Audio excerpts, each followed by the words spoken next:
Dalam bulan puasa ni, kan selalu orang duk bercakap tentang berapa rakaat tarawih, nak 8 ke 20 ke 8 ke 20. Saya rasa saya nak clear cutkan benda ni. Saya nak kita faham secara mudah benda ni. Pertama sekali, isu dalam rakaat tarawih ni dia bukanlah soal 8 ataupun 20 tu. Tapi dia adalah soal berapakah bilangan rakaat tu yang boleh buatkan makmum tu bersama dengan imam sampai witir, sampai habis. Termasuk dengan witir sekali. Berapa bilangan rakaat yang boleh tu? Kalau kata ada orang ni boleh buat sampai 8 sahaja. So dia carilah masjid ataupun surau ataupun imam yang boleh buat sampai 8 sahaja. Ataupun mungkin dia ni syekh dia naik kan, dia boleh buat sampai 20. So dia carilah imam ataupun tempat yang buat sampai 20 rakaat. Sebab dia bukan soal bilangan rakaat tu, tapi dia soal berapakah bilangan rakaat yang kita boleh stay bersama dengan imam sampai habis.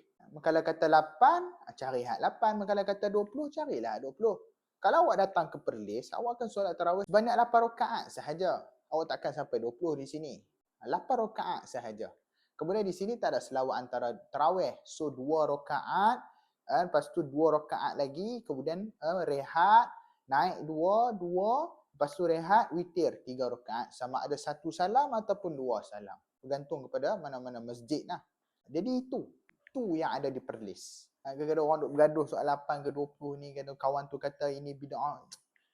Bukan soal tu, tapi dia soal berapakah bilangan rakaat yang makmum boleh bersama dengan imam sampai habis. Kalau dia boleh sampai 20, 20. Kalau dia boleh sampai 8, 8. Ini perbahasan, perbezaan yang kita kata kecil ya.